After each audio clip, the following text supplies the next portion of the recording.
रोज सुबह ये 3 वाक्य बोलिए, भाग्य पलट जाएगा। कभी कभी हमारी जिंदगी बदलने के लिए बस एक छोटा सा वाक्य, एक छोटी सी सोच या एक छोटी सी आदत काफी होती है। परंतु इस कहानी में आप जानेंगे कि 3 वाक्यों ने कैसे एक सम्राट की किस्मत पलट दी, ऐसी किस्मत जिसका एक समय वो स्वयं भी विश्वास नहीं करता था। मित्रों, कहानी बहुत ही ज्ञानवर्धक होने वाली है, इसलिए कहानी को अंत तक जरूर सुनें। मित्रों, सुबह की पहली किरण अपूर्वपुर के महल के सुनहरे गुंबदों पर पड़ रही थी, पर राजा रघुवीर सिंह के मन में अंधेरा अभी भी जमा हुआ था। रानी स्वर्णलेखा ने आज निश्चय किया था, आज राजा को नए जीवन की ओर पहला कदम दिलवाना ही है। वह धीरे धीरे रेशमी साड़ी की हल्की सरसराहट के साथ राजा के कक्ष में पहुंची। उन्होंने देखा, महाराज अपने सिंहासन पर नहीं, बल्कि खिड़की के पास पत्थर की मूर्ति की तरह बैठे हैं, चेहरा थका हुआ, आंखें खोई हुई। रानी ने कोमल स्वर में कहा, महाराज, मेरे साथ चलिए। राजा ने बिना उत्साह के पूछा, कहां? वहीं जहां से हर सुबह नए जीवन का आरंभ होता है, महल का उपवन। रानी ने राजा को उसी स्थान पर खड़ा किया जहां कल रात साधु बाबा खड़े थे। महाराज, रानी बोली, आज आप केवल 3 वाक्य बोलेंगे, बस और कुछ नहीं। राजा ने आश्चर्य से पूछा, क्या 3 वाक्य किसी भाग्य को भी बदल सकते हैं? रानी मुस्कुराई, वाक्य नहीं बदलते महाराज, वाक्य मन को बदलते हैं और मन ही भाग्य को बदलता है। रानी ने उन्हें पहला वाक्य दोहराने को कहा, आज मैं अपने जीवन का सर्वश्रेष्ठ कार्य करूंगा। जब राजा बोले, उनकी आवाज में कंपन था, पर पहली बार उनके शब्दों में आशा की एक छोटी सी लौ जली, जैसे कोई टूटे हुए मन में पहली हलचल हो रही हो। उसी क्षण महल के उपवन में एक हल्की सी हवा का झोंका आया, जैसे प्रकृति ने कहा हो, हाँ, शुरू करो।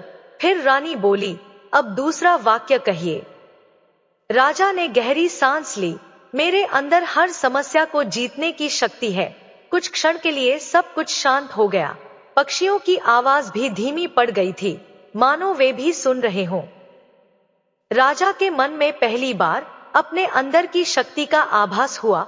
वह मन ही मन सोचने लगे, क्या वाकई मेरे अंदर अभी भी वह शक्ति है जो कभी पूरे साम्राज्य को संभालती थी? तीसरा वाक्य सबसे कठिन था। रानी ने उनके कंधे पर हाथ रखा, अब अंतिम वाक्य कहिए और दिल से कहिए। राजा की आंखें नम हो गईं। उन्होंने धीरे धीरे कहा, ईश्वर मेरे साथ है, इसलिए मैं अकेला नहीं हूं। यह वाक्य कहते ही राजा के भीतर जैसे बरसों बाद कोई बांध टूट गया। उनकी आंखों से आंसू बह निकले। वह रोते रोते बोले, अगर ईश्वर साथ है तो मैं डर क्यों रहा था?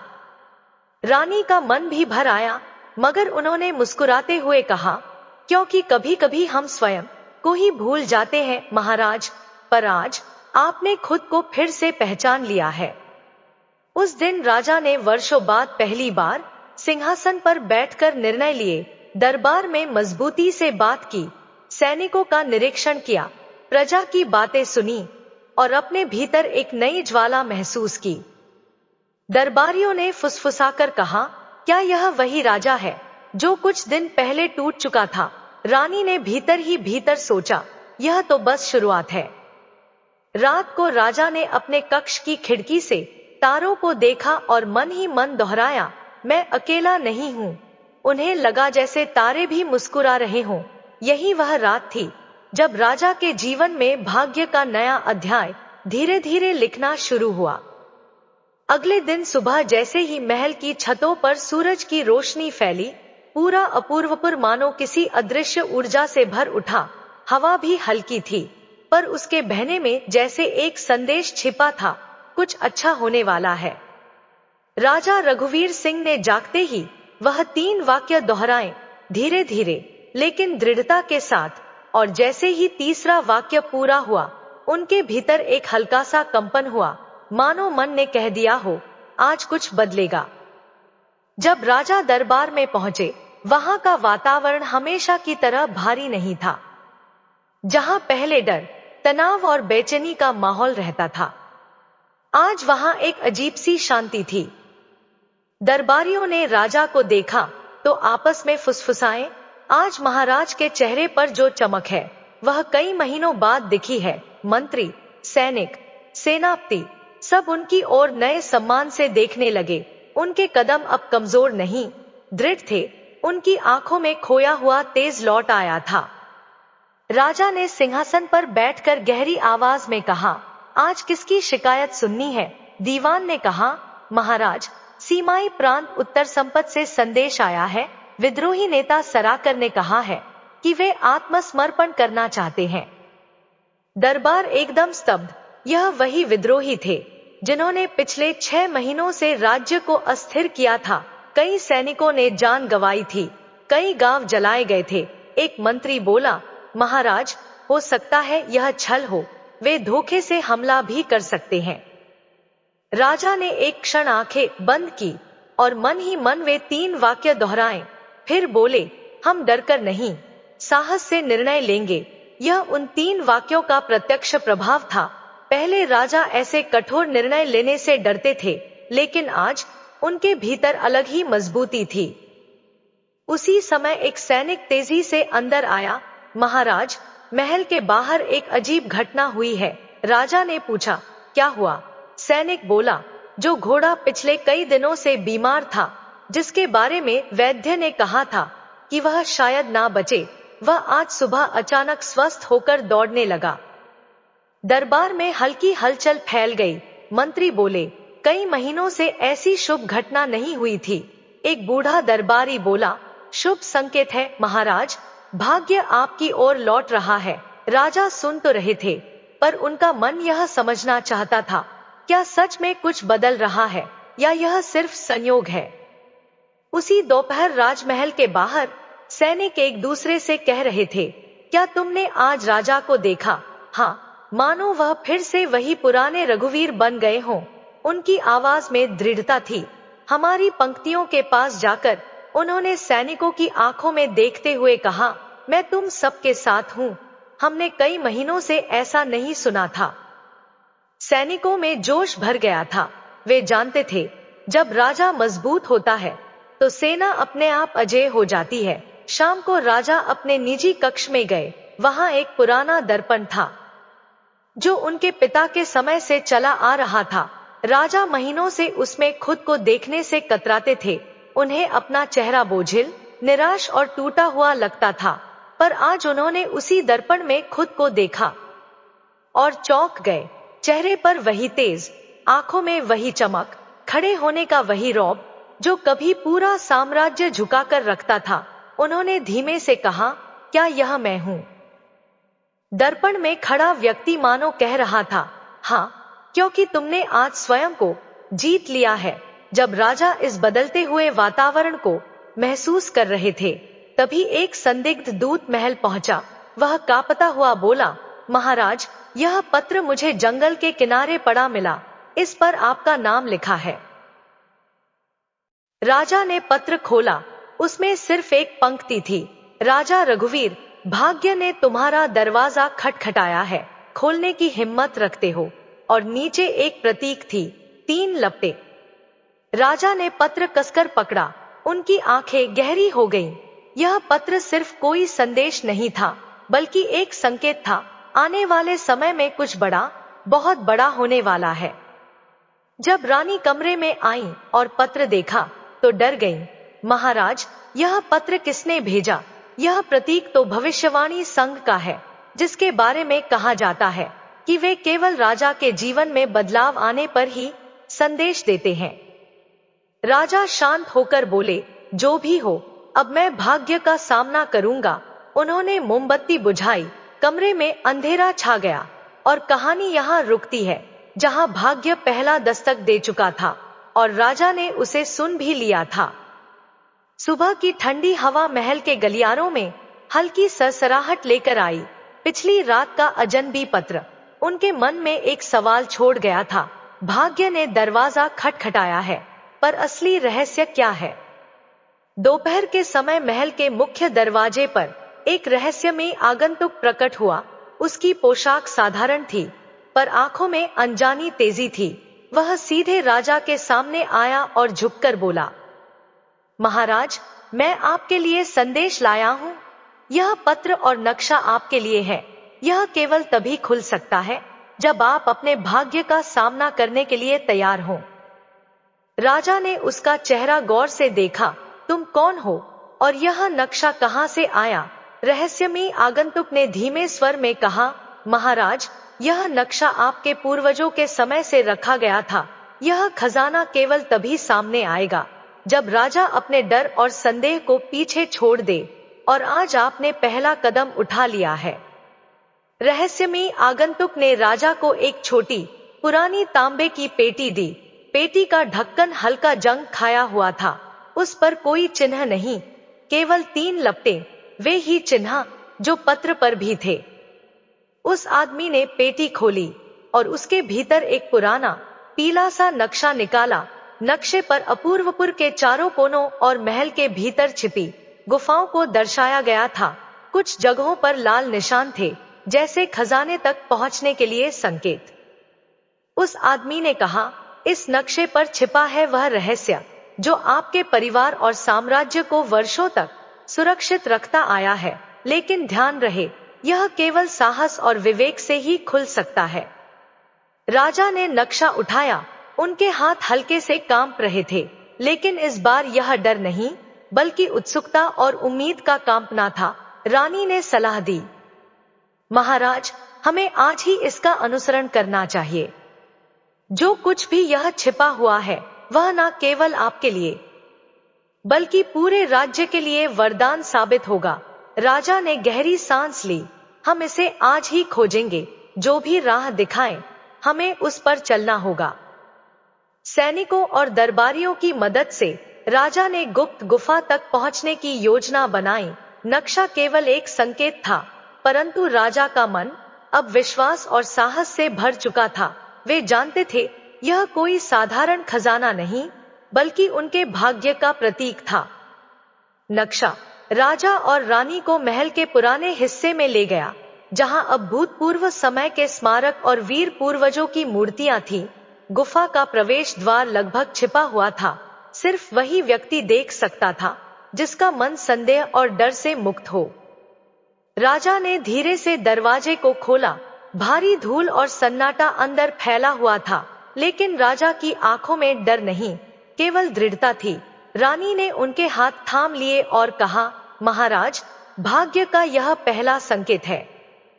गुफा में प्रवेश करते ही राजा ने देखा, पेटी के अंदर सोने चांदी के आभूषण नहीं, बल्कि पुराने राजाओं के पत्र और शिक्षाएं रखी हुई थी। पत्रों पर लिखा था, राजा का कार्य केवल शासन नहीं, बल्कि लोक कल्याण और न्याय है। जो राजा अपने डर और संदेह से मुक्त होगा, वही सच्चा भाग्यवानी कहलाएगा। और सबसे महत्वपूर्ण 3 बातें हमेशा याद रखो, साहस, विवेक और ईश्वर में विश्वास। रानी ने धीरे से कहा, महाराज, यही वह शक्ति है जो आपके भीतर जागी है। नक्शा और खजाना केवल संकेत है, असली खजाना तो आपका साहस, विश्वास और दृढ़ता है। राजा ने मुस्कुराते हुए कहा, अब मुझे समझ आया, भाग्य बदलता नहीं, मन बदलता है, और जब मन बदलता है तो पूरी दुनिया बदल जाती है। अगली सुबह महल का वातावरण पहले से अलग था। राजा रघुवीर सिंह अब केवल शासन करने वाला शासक नहीं थे, वे एक ऐसे नेता बन चुके थे जो साहस, विवेक और विश्वास के साथ हर चुनौती का सामना करने को तैयार थे। अचानक दरबार में एक संदेश आया। राज्य के दूरस्थ हिस्से नीलकंठ पर्वत से एक अजीब खबर थी। वहां एक अज्ञात समूह दिखाई दिया जो प्रजा में भय फैलाने का प्रयास कर रहा था। वे लोग कोई साधारण विद्रोही नहीं थे, बल्कि रहस्यमय प्रतीक और संकेत लेकर आए थे। मंत्रियों ने डर के साथ कहा, महाराज, ये केवल असहज परिस्थिति नहीं, ये सीधे हमारे राज्य और प्रजा को चुनौती देने आए हैं। राजा ने शांत होकर पूछा, वे कौन हैं और उनके पीछे उद्देश्य क्या है? मंत्री झिझकते हुए बोले, वे कोई प्राचीन संगठन है महाराज। कहा जाता है वे केवल ऐसे राजा के सामने प्रकट होते हैं जो सच्चे साहस और न्याय का परिचायक हो।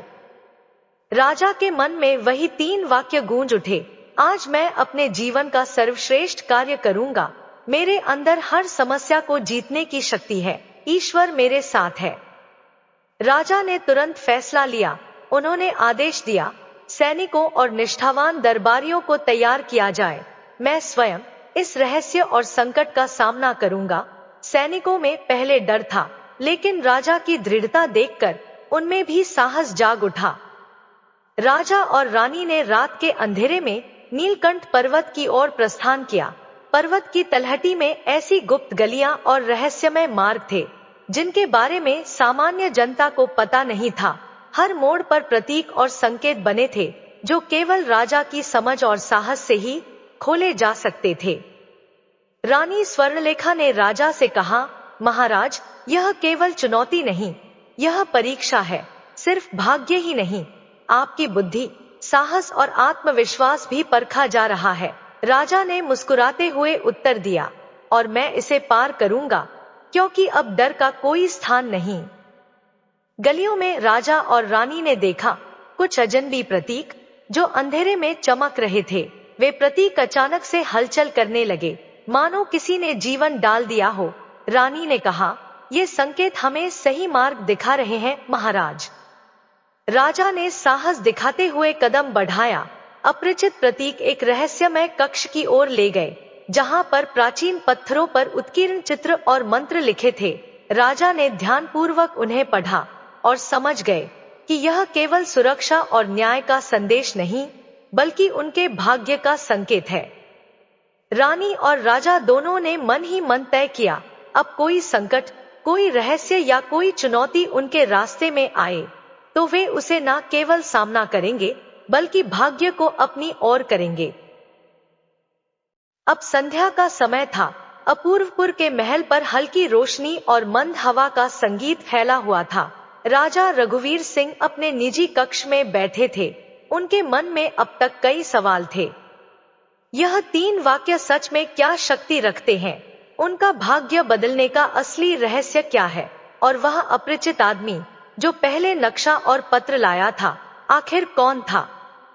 अचानक दरवाजे पर हल्की आवाज गूंजी, महाराज, क्या मैं आ सकता हूँ? राजा ने झुककर दरवाजे की ओर देखा। वहां खड़ा था वही साधु बाबा, जिसकी बातें रानी ने पहले सुनी थी। साधु के चेहरे पर शांति और गहरा अनुभव झलक रहा था। साधु ने हल्के मुस्कान के साथ कहा, राजा रघुवीर, आप तैयार हैं अपने भाग्य की अंतिम सीख समझने के लिए? राजा ने दृढ़ता से कहा, हाँ साधु बाबा, अब मैं डर और संदेह से मुक्त हूँ। मैं जानना चाहता हूँ, 3 वाक्यों का रहस्य क्या है? साधु ने धीरे धीरे कहा, हे राजन, ये 3 वाक्य केवल शब्द नहीं हैं, ये मन, आत्मा और विश्वास को जागृत करने वाले मंत्र हैं। पहला वाक्य, आज मैं अपने जीवन का सर्वश्रेष्ठ कार्य करूंगा। यह आपके मन को जागृत करता है। जब मन दृढ़ होता है, तो निर्णय स्पष्ट होते हैं। दूसरा वाक्य, मेरे अंदर हर समस्या को जीतने की शक्ति है। यह आपकी आत्मशक्ति और साहस को सक्रिय करता है। जो व्यक्ति अपने भीतर की शक्ति को पहचान लेता है, वह किसी भी परिस्थिति को जीत सकता है। तीसरा वाक्य, ईश्वर मेरे साथ है, इसलिए मैं अकेला नहीं हूँ। यह विश्वास जगाता है। जब आप जानते हैं कि ईश्वर और धर्म आपके साथ हैं, तो कोई भय और संदेह आपकी राह में बाधा नहीं बन सकते। साधु ने एक गहरी सांस ली और आगे कहा, 3 वाक्य मिलकर आपका भाग्य बदलने वाली शक्ति बनाते हैं। आपका भाग्य कभी बाहर से नहीं बदलता, बल्कि आपके मन और विश्वास से बदलता है। राजा रघुवीर सिंह ने यह सब सुना और धीरे से 3 वाक्य अपने मन में दोहराए। हर शब्द के साथ उन्होंने महसूस किया, उनकी आंखों में चमक बढ़ रही थी, उनके कदम में मजबूती आई थी, और उनके हृदय में शांति और उत्साह का संचार हुआ। राजा ने कहा, अब मैं समझ गया, सच में 3 वाक्य मेरे लिए केवल शब्द नहीं, बल्कि सफलता, साहस और भाग्य का मंत्र है। अब मैं किसी संकट से डरने वाला नहीं हूँ। अब मैं न केवल अपने राज्य, बल्कि अपने जीवन का पूर्ण स्वामी हूँ।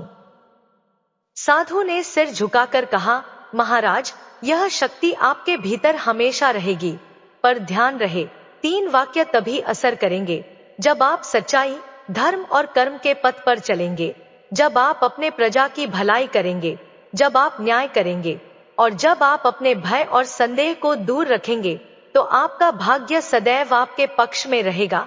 याद रखो, भाग्य केवल साहस और विश्वास वाले ही पाते हैं। उस शाम राजा रघुवीर सिंह ने महल के दरबारियों को बुलाया। उन्होंने कहा, आज से मैं केवल राजा नहीं हूँ, मैं एक ऐसा शासक बनूंगा जो अपने साहस, विवेक और विश्वास से अपूर्वपुर के लिए उज्जवल भविष्य सुनिश्चित करेगा। और यह 3 वाक्य मेरी शक्ति और मार्गदर्शन होंगे। दरबारियों और सैनिकों ने तालियों की गड़गड़ाहट से स्वागत किया। रानी स्वर्णलेखा ने राजा के हाथ थामे और कहा, महाराज, अब आपका भाग्य पूरी तरह जाग चुका है। अब आपका जीवन केवल सफलता और संतोष की ओर जाएगा। साधु ने धीरे से कहा, अब यह मार्ग आपका है, लेकिन याद रखो, 3 वाक्य आपके भीतर हमेशा जागते रहेंगे, जैसे सूर्य हर सुबह अंधकार को दूर करता है। एक दिन रानी स्वर्णलेखा अपने कक्ष में थी, जब दरबार की एक दासी दौड़ती हुई आई। संदेशवाहक ने कहा, महाराज, रानी के स्वास्थ्य में अचानक परिवर्तन हुआ है। आपके कक्ष में तुरंत चिकित्सक और मंत्रियों को बुलाया गया है। राजा दौड़ते हुए अपने रानी के कक्ष में पहुंचे। रानी स्वर्णलेखा की आंखों में थकान थी, पर चेहरे पर सुकून और मुस्कान झलक रही थी। कुछ ही समय बाद महल में खुशियों की लहर दौड़ गई। रानी ने एक सुंदर, रहस्यमयी बच्ची को जन्म दिया। सभी दरबारी और मंत्री मुग्ध होकर उसके सामने खड़े हो गए। साधु बाबा भी वहां उपस्थित थे।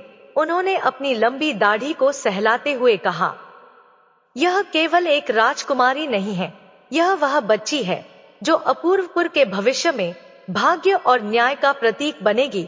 राजा और रानी हैरान रह गए। साधु ने आगे कहा, इस बच्ची के जन्म के समय 3 संकेत आए। पहली, लाल रोशनी जो पूरे महल में फैली। दूसरी, हल्की हवा जिसमें खुशबू और मधुर गीत मिश्रित थे। और तीसरी, एक शांत और शक्तिशाली चमक जो केवल राजा और रानी ने ही देखी। साधु ने कहा, इस राजकुमारी का नाम धैर्यलेखा रखा जाए, क्योंकि उसका जीवन धैर्य, साहस और न्याय के प्रतीक के रूप में होगा। राजा ने कहा, हाँ, यह नाम उसके भविष्य के अनुरूप है। वह न केवल अपूर्वपुर के लिए वरदान होगी, बल्कि हमारे राज्य की सुरक्षा और भाग्य का प्रतीक भी बनेगी। जन्म के तुरंत बाद राजकुमारी ने अपना पहला मुस्कान दिखाया, और वही मुस्कान जैसे पूरे महल के वातावरण को बदल गई। सभी सैनिक, मंत्री और दरबारी मंत्रमुग्ध हो गए। साधु ने कहा, देखो, यही संकेत है, भाग्य अब हमारे राज्य के साथ है। इस राजकुमारी के जन्म के साथ राज्य का उज्जवल भविष्य निश्चित है। राजा रघुवीर सिंह ने राजकुमारी धैर्यलेखा को अपने हाथों में उठाया। उनकी आंखों में आंसू थे, पर खुशी और गर्व की चमक भी थी। राजा ने धीरे से कहा, 3 वाक्य और यह बच्ची, दोनों ने मेरे जीवन और राज्य को बदल दिया है। अब मैं केवल राजा नहीं हूँ, मैं एक पिता भी हूँ, जो भविष्य की सुरक्षा और न्याय के लिए संकल्पित है। कुछ वर्ष बाद राजकुमारी धैर्यलेखा अब एक प्यारी, समझदार और रहस्यमयी बच्ची बन चुकी थी। महल में सभी उसके तेज दिमाग, साहस और सुंदरता की तारीफ करते थे, लेकिन रानी और राजा रघुवीर सिंह ने महसूस किया कि इस बच्ची में कोई अलौकिक शक्ति है। एक रात जब सभी सो रहे थे, राजकुमारी अपने कमरे से बाहर आई। वह गहरे आंगन में खड़ी होकर चुपचाप चांदनी को देख रही थी। अचानक एक हल्की रोशनी चमकी और आंगन के छोटे तालाब में सर्पाकार रोशनी घूमने लगी। रानी स्वर्णलेखा ने देखा और डरते हुए पूछा, धैर्यलेखा, तुम यहाँ अकेली क्यों आई? राजकुमारी ने शांत स्वर में कहा, माँ, यह मेरा रहस्य है। मैंने अभी अभी महसूस किया कि मेरे भीतर नागों की शक्ति है, वे मुझसे बात कर रहे थे। राजा रघुवीर सिंह और रानी दोनों स्तब्ध रह गए। साधु बाबा तुरंत आ गए। उन्होंने धीमे स्वर में कहा, मैंने पहले ही कहा था कि यह बच्ची सामान्य नहीं है, धैर्यलेखा का जन्म केवल भाग्य के लिए नहीं, बल्कि अपूर्वपुर के सुरक्षा और शक्ति के प्रतीक के लिए हुआ है। नागों का संबंध उसे अति शक्तिशाली बनाता है। साधु ने आगे समझाया, धैर्यलेखा, नागों की शक्ति दो प्रकार की होती है, एक जो सुरक्षा के लिए है और दूसरा जो दुर्भावनाओं और संकटों को दूर करने के लिए। यदि तुम इस शक्ति का सही उपयोग करोगी तो अपूर्वपुर कभी संकट में नहीं आएगा। पर ध्यान रहे, यह शक्ति केवल सच्चाई, साहस और न्याय के साथ उपयोग होनी चाहिए। इसी समय राज्य में कुछ विद्रोही जो पहले नहीं हारे थे, एक अंतिम हमले की योजना बना रहे थे। वे जानते थे कि राजा और रानी साहसी हैं, लेकिन नागों की शक्ति और राजकुमारी के रहस्य के बारे में कुछ नहीं जानते थे। राजा रघुवीर सिंह ने विद्रोहियों को सामना करने के लिए सेना तैयार की, लेकिन इस बार राजकुमारी धैर्यलेखा भी अपने छोटे से हाथों में अदृश्य शक्ति का अनुभव कर रही थी। जब विद्रोही महल के द्वार पर पहुंचे, तभी तालाब से हल्की रोशनी उठी और एक नाग प्रकट हुआ। नाग ने धीरे से रोशनी भेजकर राजकुमारी को संकेत दिया। राजकुमारी ने अपने हाथ उठाए और नाग की शक्ति को निर्देशित किया। विद्रोही डर के मारे भाग गए। राजा और सेना ने देखा कि राजकुमारी की शक्ति और साहस ने बिना किसी युद्ध के संकट समाप्त कर दिया। राजा रघुवीर सिंह ने समझा कि तीन वाक्य, साधु की शिक्षा और नागों की शक्ति, तीनों मिलकर भाग्य का पूर्ण परिवर्तन कर चुके हैं। अपूर्वपुर में अब न केवल शांति थी, बल्कि सभी लोग खुशहाल और आश्वस्त थे।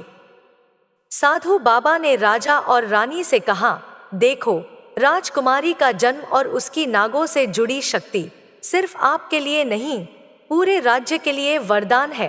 भाग्य केवल वही बदलता है जो अपने भीतर की शक्ति और विश्वास को पहचानता है। आज आपका और आपकी संतानों का भाग्य पूरी तरह जाग चुका है। मित्रों, आज की प्रेरक कहानी कैसी लगी? कमेंट में लिखकर अपनी राय अवश्य बताएं। अगर इस कहानी ने आपको जरा भी प्रेरित किया हो तो वीडियो को लाइक और शेयर करें और रोज नई सीख पाने के लिए हमारे चैनल को सब्सक्राइब करें। धन्यवाद।